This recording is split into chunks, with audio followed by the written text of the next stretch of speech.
Friends, I take back everything that I said. I really did not see the benefits to upgrading from the old J400 because it just works so good to the new JT. But I'll tell you why. With this app, you get rid of these other tools. This battery testers, there's a couple different versions I use in the shop. Don't need it. It all does it in the app. Check this out. I'm going to show you all this. It also gets rid of needing a multimeter to do battery testing because it's all done within the tool and within the app. Watch this whole video. I'm telling you, I think you're going to change your mind as much as I am. One tool does it all. Check this out. Before we get into it, I want to be transparent. We were not paid for this content. This is of our own opinion and our own experiences. One way that you can support the channel is by smashing that subscribe button. It's free. That really helps us out. And if you really want to buy us a coffee because we saved you a ton of money or got you coupons or saved you thousands of being able to get the right answers, join the channel as a way to buy us coffee or say thanks.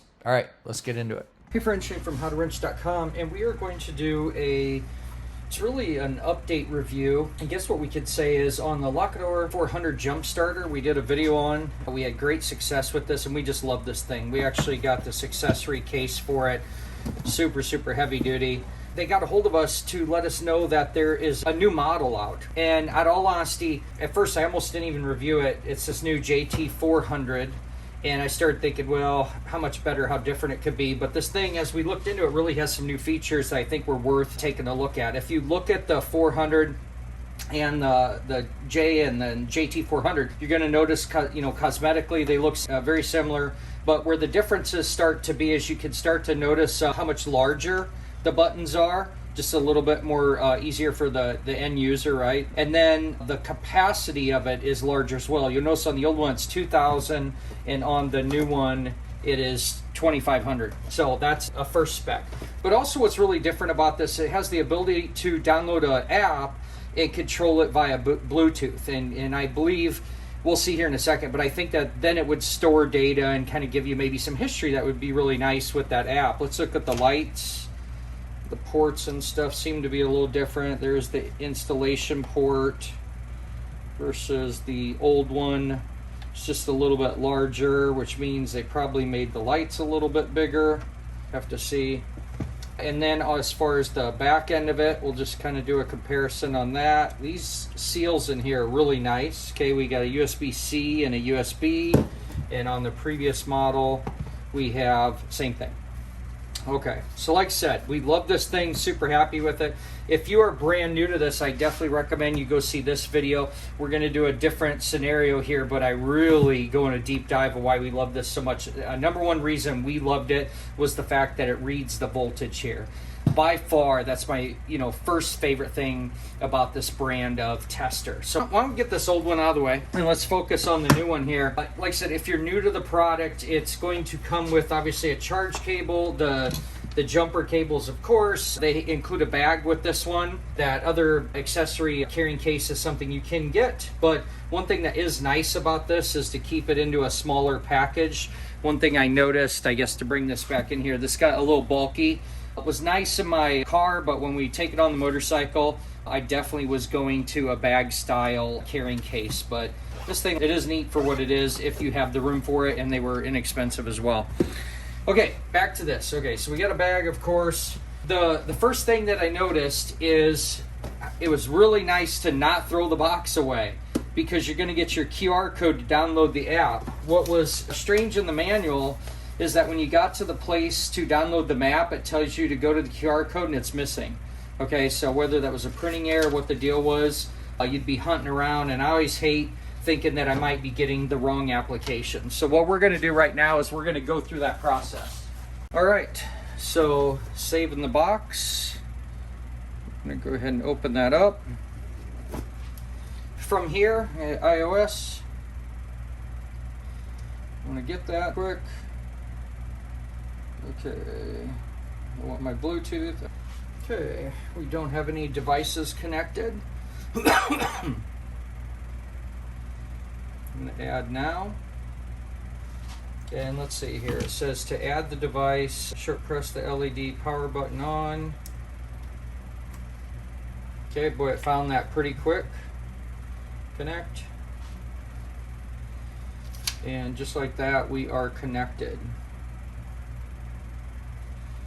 Okay, so we've got a lot of data that I noticed from watching their videos that we can see from this. So what I've got here is I've got a battery that is a pretty low state of charge, and this is one I replaced in my RV. And what I want to do is just show, first off, I should show some of the buttons on here, whatnot too. So if I just want to get the LED lights to work, for example, hold short press that, and then there's different intensities, flashing, either way, and so on. So that's how we get the lights to work. Powering it on and off, just simply holding the power.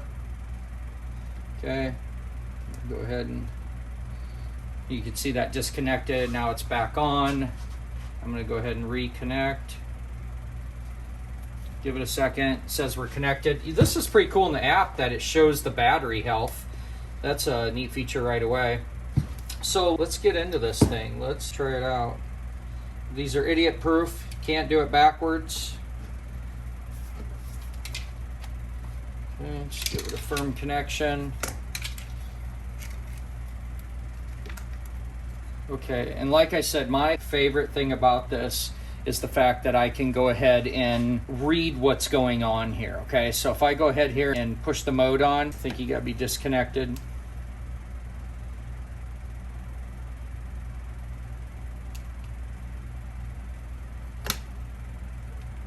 Well, that's interesting. I think if it's on Bluetooth, let me let's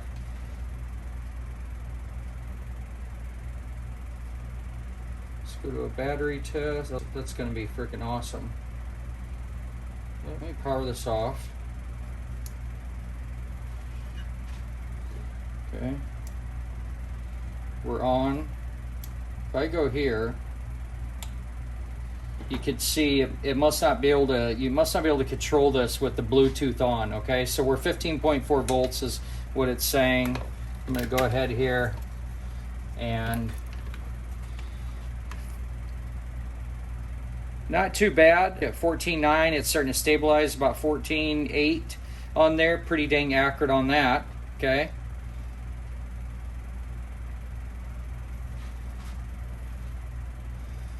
So right now, this tool, you could see, put that voltage into the battery because you could see it jumped up, and then we would be cranking on it. That's it. It's that simple. Hook up the tool. You can see that it's on and energized. This has polarity sensitivity correction on it as well. But there it is. We'd be good to go. So let's go ahead here and disconnect it. Okay. And now with that jumper just putting a static charge in that battery, you could see it went from 9.9. It's got a little bit of a static charge even just sitting on there all the way up to 12 volts in just a couple of seconds. Okay, now to start a vehicle, you'd have to keep this connected, start the vehicle, then disconnect it. Why don't we take a look at how this works on using the application here. So let's see what we want to do. I'm going to take and go, I'm going to reconnect. I saw my Bluetooth came on right away. And now I'm going to go ahead and not only, I can see my Bluetooth on, so I'm just going to let this set here. And now I'm going to go into the application and start to see what my choices are here. Okay, it's saying the temperature of the unit itself. Got an app version, got the voltage. Seems similar to what we saw. Clamp connection identification. Let's see what happens when we see that. Good connection. Oh wow, that's cool. Look at that. It shows a resistance, which shows how good the connection is. That's awesome. I mean, this is nothing you could do with the base model. Like, you're finding out how good am I connected, and it's also showing the battery. Look at that. It's showing the battery on there. This is absolutely awesome. Let's do this. Let's do it wrong. Okay. And see what happens. Okay. Go to my clamp connection. And look at, I get a warning right away saying it's not correct. Okay. I believe on this unit it gets a signal on there. We could try it before we exit this video, but let's just go back to getting it done correctly.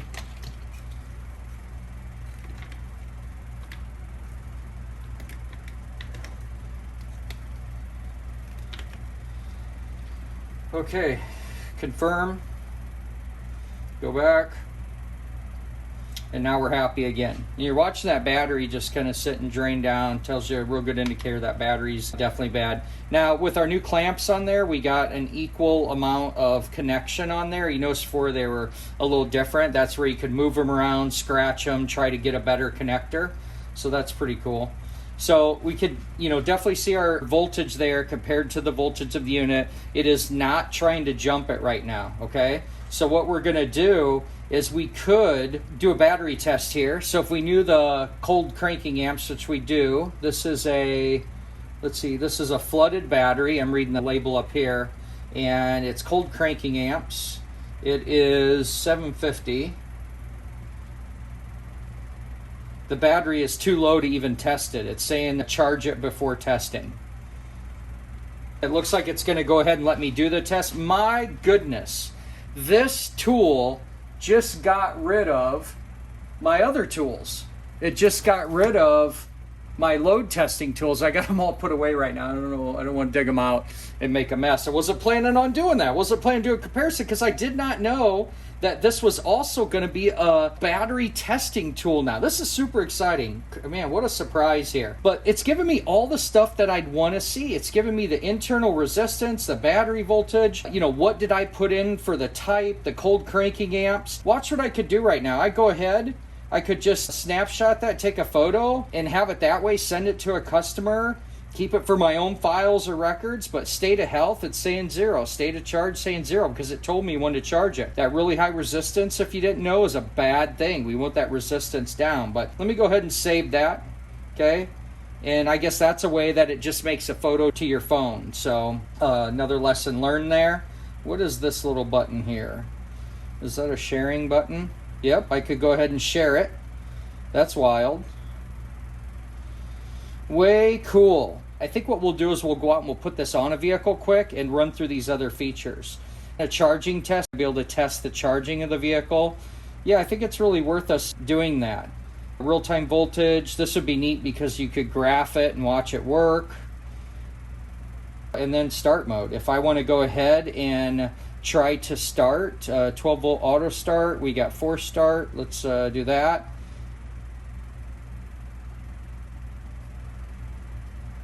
So this, there it goes, and notice it turned on, and notice that the voltage jumped up and I'd be starting the vehicle. Fantastic. I'm kind of curious what this force start is. Make sure the connection is correct, make sure it's not reversed, and then that one just, again, started it right away. Wow, this is wild. Okay. As soon as I back out of that, I notice this shuts off. That's a good thing too.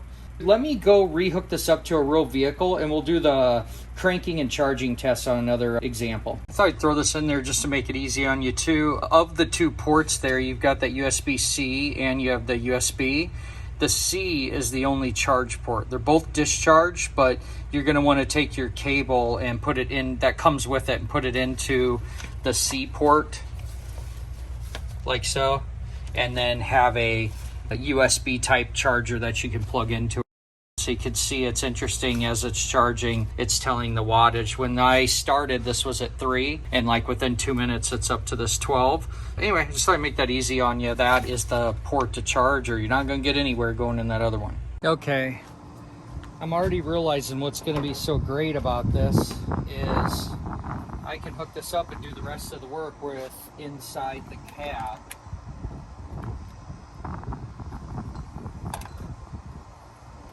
I'm gonna reconnect.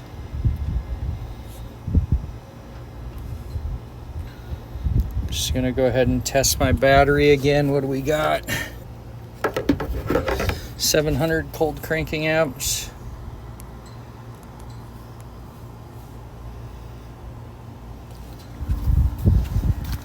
But awesome. So just sitting there stationary, 97%. This is good. My battery's looking good, right? So watch what I could do now though.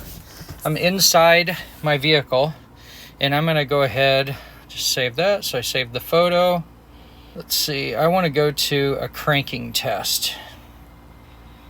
Okay, turn off all electronics. Everything's off. Let's see. Confirm, start the vehicle.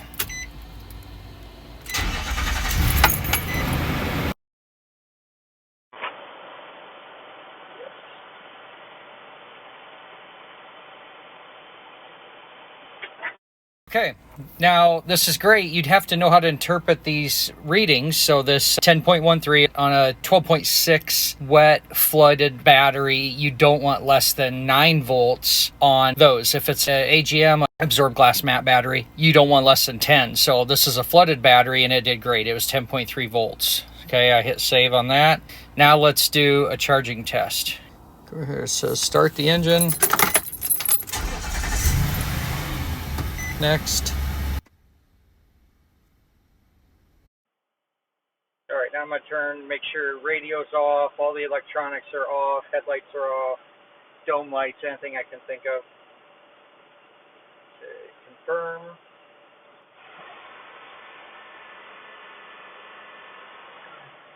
All right, next I'm going to turn headlights and everything on.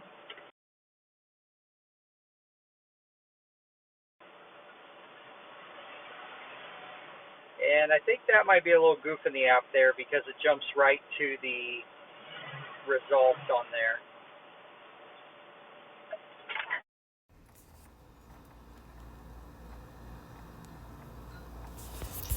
Save that. Back to the home screen. I'm going to give the feedback that one part of the app didn't work to the Lokithor team. I'm sure they'll fix it pretty quick and roll that out. It would be a nice feature to have. Also, if you didn't notice on the homepage there of the app, there's the user manual in case you needed a refresher how to use it. It's been a while, but the instructions, if I recall right, are even on the unit itself. Just have to flip over and take a look. Back to the home screen. Let's see what real-time voltage looks like.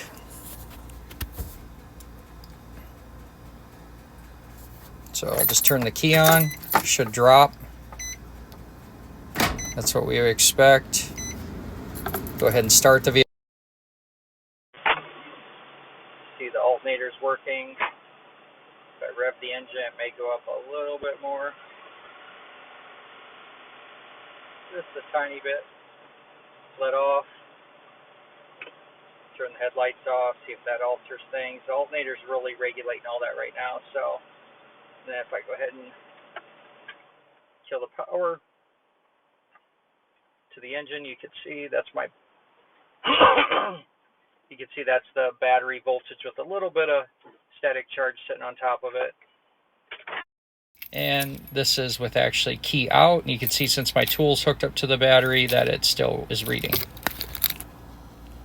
You'll notice that it's doing a time test on the bottom down there. In case you were wanting to drive and collect some data, see if a problem was coming from different RPMs or doing some root cause analysis that way.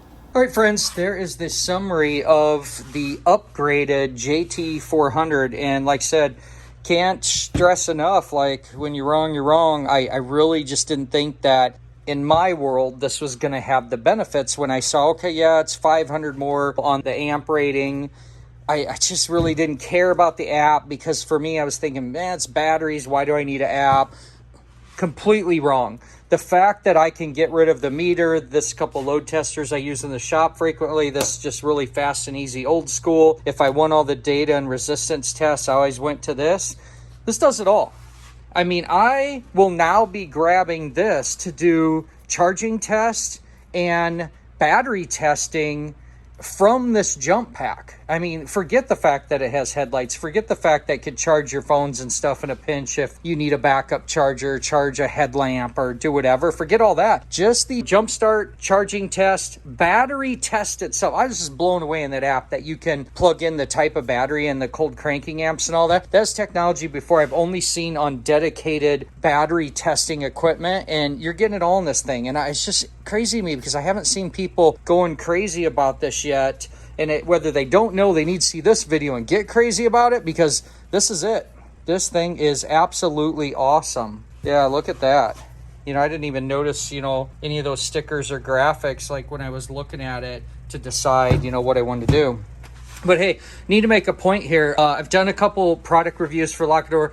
This is not a paid sponsorship. This is my own opinion. They sent us the unit to try it out. I dang near feel like I should work for the company now, though, as much as I talk about how great their products have been. They've got a couple other things. They got a line of products. They've got like a bigger battery tester station kind of tool that I'd love to try out as well. But what a fantastic product. I just love the fit and finish of this thing. What a neat tool. But hey, I will have links to everything below, as always, in the descriptions for you to make your own choices so you can check it out. But hopefully this video helped you out. If you haven't done so yet, make sure and like, share, and subscribe. As always, make it a great day and keep wrenching.